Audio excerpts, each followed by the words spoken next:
Batch cancel करणार का? कारण तुमच्या कायद्यामध्ये तसं म्हटलेलं आहे, ही अँबिग्युटी आहे, हे इम्बॅलन्स आहे, हे केंद्रीय कायद्याच्या विरुद्ध फारकत देऊ नये, हे सुद्धा आम्ही अधिकारी महोदयांना सांगितलं.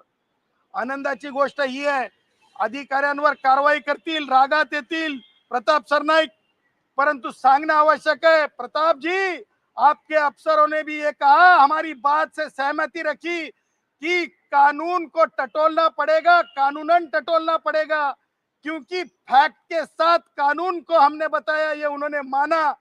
आणि त्यांनी जेव्हा त्यांच्या स्वतःच्या अधिकाऱ्यांनी हे मान्य केलं कायद्याच्या बाबतीमध्ये, तेव्हा एक गोष्ट लक्षात घेण्यासारखी आहे, अधिकाऱ्यांचं तरी किमान परिवहन मंत्री ऐकतील एवढी माफक अपेक्षा आहे. आम्ही त्यांना सांगितलं की भारताच्या संविधानानुसार जे आहे उद्याच्याला आमचे हक्क बाधित होऊ शकतात. त्यांनी सांगितलं कसं, आमच्या रिक्षावाल्या भावाने सांगितलं की जर एखादा ग्राहक बसला आणि त्याला पैसे द्यायचे नसतील तर तो आमच्या सोबत म्हणेल, मी जर म्हणालो हिंदी भाषिक आमचा म्हणाला की भैया 10 रुपये हो गए, तर तो म्हणाल काय काय काय, व्हिडिओ चालू करेल आणि तो 10 रुपये देण्याचं टाळण्यासाठी, पैसे देण्याचं टाळण्यासाठी तो म्हणेल मराठीत बोल, मराठीत बोल, मराठीत बोल.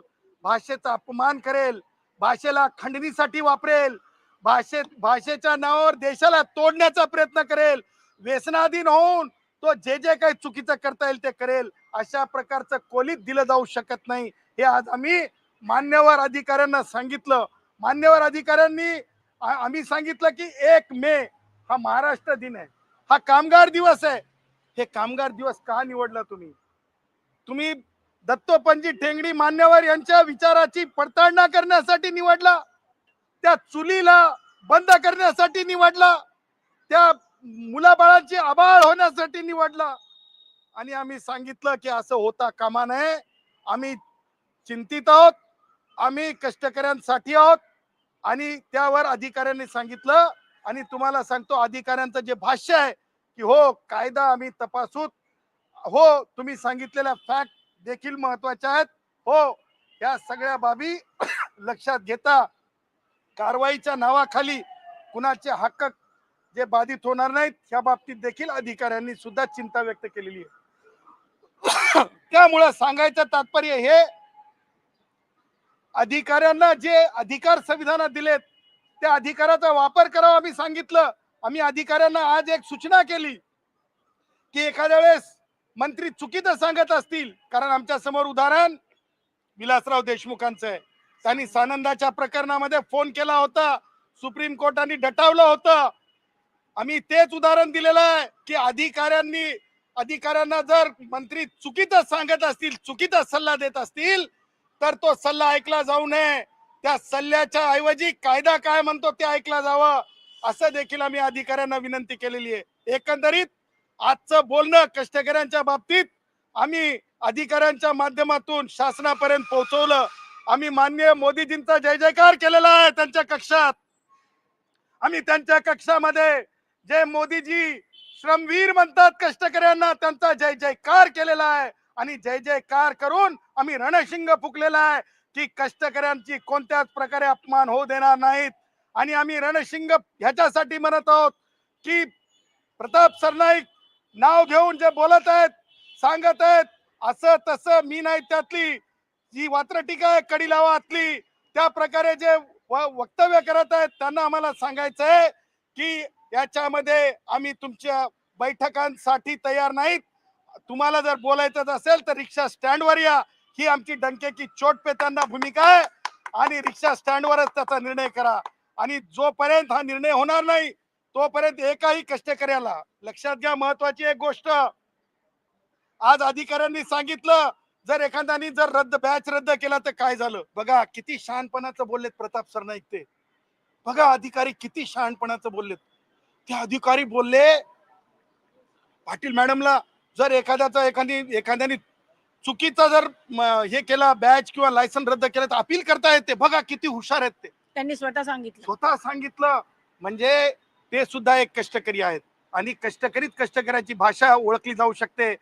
आमच्या कुणीतरी सांगितलं की आमचे प्रताप सरनाईक सुद्धा रिक्षा चालवायचे. काय रिक्षाचा नंबर होता? 7578 अरे भाई 7578 7578 7578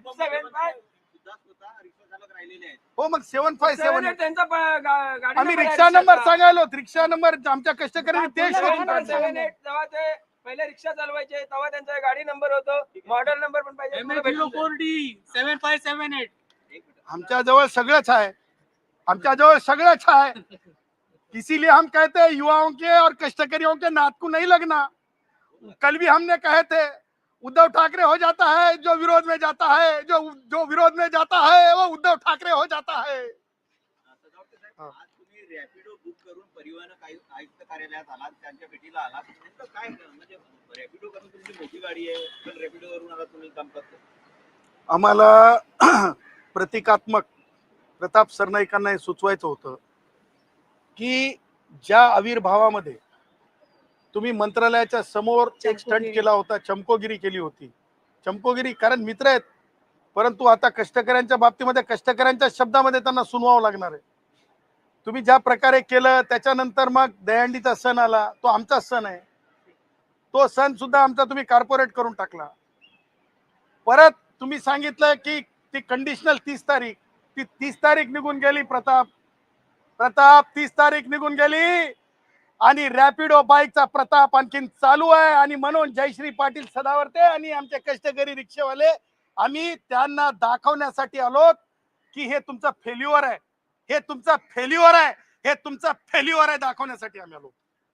एक महत्वाची बाब या सगळ्यात समोर आलेली ती म्हणजे की हा निर्णय होण्यापूर्वीच आता अनेक रिक्षा आणि टॅक्सी चालकांमध्ये भीतीचं वातावरण, त्यामुळे LTT स्थानक असेल किंवा ज्या गाड्या बिहारला जातात त्या ठिकाणी मोठ्या प्रमाणात मजदुरांची घरी जाण्याची आता कसरत होऊ लागलेली मोठी गर्दी त्या ठिकाणी पाहायला मिळत आहे। असं होत असेल ती बाब आम्ही तपासून पाहू। एक लक्षात ठेवा प्रताप, तुम्ही ज्या प्रकारे 49 डेपो 99-98 वर्षासाठी काढले त्याच्यावर मी स्वतंत्र बोलणार आहे, परंतु आता मजूर त्या काळच्या राज ठाकरे आणि त्या विचारानं ज्या प्रकारे इथली इंडस्ट्री निघून गेली होती, इथल्या जर कष्टकरी जर निघून जात असेल तर त्या कष्टकऱ्यांच्या लेकरा बाळांच्या उपासमारीचे सुद्धा मोहरके तुम्ही आहात। जर कष्टकरी वापस जात असेल तर कष्टकऱ्यांच्या, देखिए दिहाड़ी मजदूर हो या तो फिर रिक्शा वाला भाई हो या तो टैक्सी वाला भाई हो, अगर से प्रताप सरनाईक के इस तरह के बयानबाजी के वजह से अगर हमारा भाई जिस तरह से पत्रकार महोदय ने बताया वो वापस जा रहा है अपने प्रदेश में, तो इसका मतलब इस बात का दूसरा तीसरा कोई भी आका नहीं है जो उनके पेट पे मारने निकला है। हम ये कहेंगे अपने बोली भाषा में, आमतौर पे जो भोजपुरी में भी बोला जाता है, तुम इसके मारने वालों में से हो, बचाने वालों में से नहीं रह रहे हो। तुम मारने वालों में से बन गए हो प्रताप जी, तुम बचाने वालों में से नहीं रहे हो। इसलिए खबरदार इस तरह का पंगा नहीं लेना, वरना तुम बिला वजह उप मुख्यमंत्री एकनाथ राव जी शिंदे साहब का जो है गरिमा नीचे ला रहे हो, एकनाथ राव जी शिंदे साहब का इमेज नीचे ला रहे हो, उनके इज्जत को आप खराब कर रहे हो। राज ठाकरेंनी नुकतीच एक पोस्ट केली होती महिला विधेयकावर लिहिताना, त्यांनी म्हटलं होतं की या सगळ्या राज्यातून ही सगळी मंडळी आता गुजरात, केरळ आणि मुंबई त्यांची संख्या वाढू लागलेली, स्वतःच्या राज्याचा विकास केला जात नाही आणि त्यामुळे या सगळ्यांचे लोंढे जे ते परत राज्यात जाऊ लागलेले। आज गुजरातवर सुद्धा तशीच दृश्य जी ती मोठ्या प्रमाणात या राज्यातील लोकांची पाहायला मिळाली। बघा, राज ठाकरेला संविधान किती कळते मला माहित नाही, पण एकाच शब्दात सांगतो, एकाच वाक्यात सांगतो, राज ठाकरेला टोल टन टन टन चांगलं कळतंय, राज ठाकरेला कानात बोलायचं कळतंय आणि नवीन महापालिकेचे आयुक्त आले की ताबडतोब भेटायचं मात्र राहून जात नाही, एवढं मात्र सांगतो। ब्रिज ठीक आहे, चलो थँक्यू। रोहित पवारांचा प्रश्न आहे, त्यांनी असा आरोप केलाय की DGCA मध्ये मोठा घोटाळा झालेला आहे, 37 लाखांचा एक वरिष्ठ अधिकारी सीबीआयला अटक केलेली आहे। त्यांनी सीबीआयच्या अधिकाऱ्यांनी त्या वरिष्ठ अधिकाऱ्याला अटक केलेली आहे आणि त्यांनी हाच संबंध अजित पवारांच्या मृत्यूशी जोडला की काही कागदपत्र VRS ने पैसे देऊन यांच्याकडून गहाळ करून घेतले असते। मला असं वाटतंय की रोहितचं जे सगळं चाललेलं आहे ते रोहितचं चाललेलं सगळं म्हणजे कन्फ्यूज आहे। रोहित आता पॉलिटिकल फ्युचर काय असा प्रश्न स्वतः समोर लावून कारण अजितदादांचे दोन्ही मुलं कर्तव्यवीर निघालेत. कर्तव्य लोकांसोबत जाणं, लोकांमध्ये चर्चा करणं. आणि पवारताई या महाराष्ट्राच्या पहिल्या उपमुख्यमंत्री, तुम्हाला सांगतो ज्या प्रकारे महाराष्ट्रामध्ये एक महिलांमध्ये एक महिला भी कुछ कम नहीं हे जे त्यांनी दाखवून दिलं, पुन्हा एकदा महाराष्ट्रातल्या सावित्रीआईच्या महाराष्ट्रामध्ये, मा जिजाऊच्या महाराष्ट्रामध्ये, मा रमाईच्या महाराष्ट्रामध्ये, हे रोहितला कुठंतरी अडचणीचं वाटत चाललंय. रोहितला कळतच नाही कुणाकडे जाऊन काय करू. म्हणजे अजितदादांच्या मुलाकडे जाऊन राजकारण करू की त्यांच्याकडे न जाता मला कुठं थारा आहे आणि कुठं सोय आहे. त्याच्यासाठी रोहित, मला असं वाटतंय, बेभान झालेला आहे. रोहित परेशान झालेला आहे. रोहित, मला म्हणायचं नाही पण आमच्याकडे की नाही वात्र टिकेत. अरे यार जान दे यार, वो परेशान प्राणी आहे. जान दे यार, वो परेशान प्राणी. ऐका ना, ते फोटो फक्त आम्हाला पाहिजे. सर ग्रुपमध्येच टाकून द्या. ग्रुपमध्ये टाका म्हणजे सगळ्यांना. सगळ्यांना मिळतील. ग्रुपमध्ये ग्रुप हे टाकतो. व्हिडिओ पण टाकतो. व्हिडिओ टाकतो. हो, म्हणजे ते त्याचं सगळ्यांना पत्र पण टाका. हो हो, 5-10 मिनिटं. ओके हे बाद झालं ना.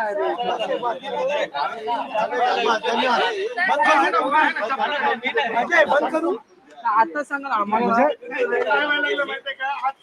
एक बहुत बड़ी बात बता रहा हूँ भाई, एक बहुत बड़ी बात बता रहा हूँ जो लोग तुम ख्वाबों में भी नहीं सोच सकते हो. तुम्हारे मीडिया के कुछ रिपोर्टर वहाँ पे थे परेल में, हमारे रिक्शा वाले भाई वहाँ पे आए, रैपिडो लेने के लिए हम बुक करे. पहले ही तुम्हारी वजह से जो है सब प्रताप हो चुका था, कंपनी तक पता चल चुका था. हर कोई परेल से लेके हाईकोर्ट बोलते बराबर. रैपिडो बोल रहा था भाई मैं नहीं आ सकता, और उन्होंने बाद में सॉफ्टवेयर वो एरिया में कुछ समय के लिए बंद कर दिया. लेकिन भागने से बात नहीं बनेगी, कष्टकरियों की बात है, पीछा करेंगे. रिक्शे वाले भाई के साथ कुछ गलत होगा तो हिसाब कानून से करेंगे. प्रताप, ये बात याद रखना. आणि प्रताप, ते काय म्हणतात, वड्याचं तेल वांग्यावर काढल्याच्या नंतर खोटं हसू दिसत नसतंय. लक्षात ठेवा, ते ओळखायला जात असतंय, लपत नसतंय, ते ओळखलं जात असतंय. थँक्यू. कष्टकरियों के सम्मान में सदा बढ़ते साथ मैदान में, कष्टकरियों के सम्मान में सदा बढ़ते साथ मैदान में, सदा बढ़ते साथ आगे बढ़ो.